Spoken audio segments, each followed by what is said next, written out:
patterns of beta weights when there's multicollinearity or collinearity taking place.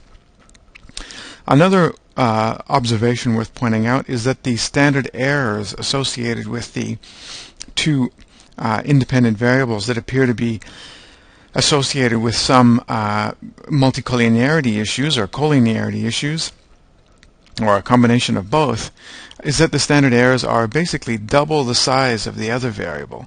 Now, they still came out statistically significant, but there will be plenty of cases where they will not come out statistically significantly. Alright, so they're nearly double. And those are the two main problems with multicollinearity. You end up getting much larger standard errors, which often results in non-significant results, and or you get at least one predictor's beta weights in a nonsensical direction. How can we measure multicollinearity?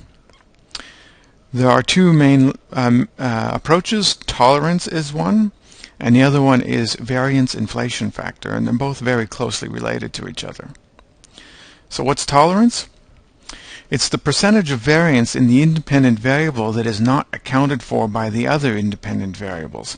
So basically, tolerance is a multiple regression analysis where the independent variable is regressed onto the other independent variables in the multiple regression analysis. And then you get an R-squared value from that, and you simply use the number 1 and subtract that R-squared value from it. So whatever's left over in variance that's not accounted for is considered tolerance. Most commonly, tolerance values of 0.10 or less are cited as problematic. And I also see values of 0.20 as being suggested as the lowest level that tolerance can be. So tolerance, a lower number, suggests that there's less and less tolerance associated with the analysis, and that the standard errors and beta weights will become progressively unstable. Okay, so in practice we want larger tolerance levels than 0.10. And some people suggest 0.20. Variance inflation factor is simply the reciprocal of tolerance. So it's 1 divided by tolerance. And the variance inflation factor, although perfectly correlated with tolerance and is fundamentally based on tolerance, it does give an indication to the degree to which the standard errors will be inflated due to the levels of collinearity or multicollinearity. VIF values of 10 or greater are often cited as indicative of problematic. And you can see why that makes sense, is that above in the previous slide I suggested that 0.10 was a tolerance level that is used as a rule of thumb. And if you take 1 and divide 0.10, you get 10 as an inflation factor. So this means that we expect the standard errors to be inflated by a factor of 10 in comparison to the case where there wouldn't be any correlations whatsoever between your independent variables. If you argue that a tolerance level of 0.25, which means that 25% of the variance in the independent variable is unique to itself and independent of the other independent variables, then you would be arguing that a variance inflation factor of 4 is the maximum that you would allow in a regression analysis. And some people have argued that. What can you do about multicollinearity?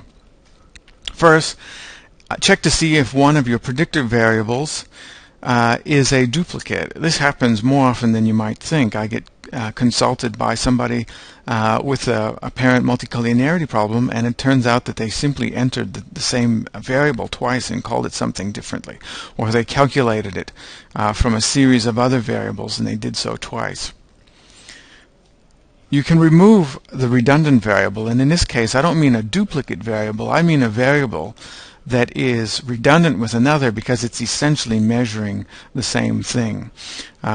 So you might find yourself measuring something like the amount of time that people spend in their car and the amount of time that they spend driving a car, for example. You'll find that those two pieces of information may be redundant for a lot of people. and so you'll get a large amount of multicollinearity or collinearity. So what you can do is, if you have similar variables that are actually providing arguably useful information, and that you think that together, if you add the two scores together and form an aggregate, you'll get a better representation of your variable of interest, then you can aggregate them together. Increasing sample size will help reduce the problems associated with multicollinearity. It won't reduce the variance inflation factor or tolerance levels, but increasing the sample size will add more stability to the standard errors and the beta weights.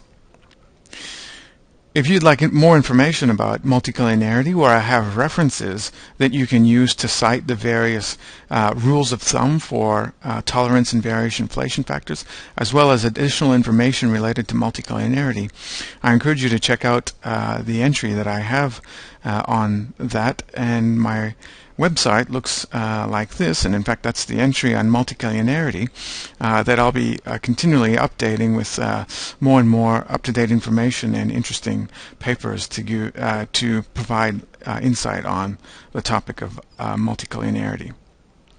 Thanks for listening.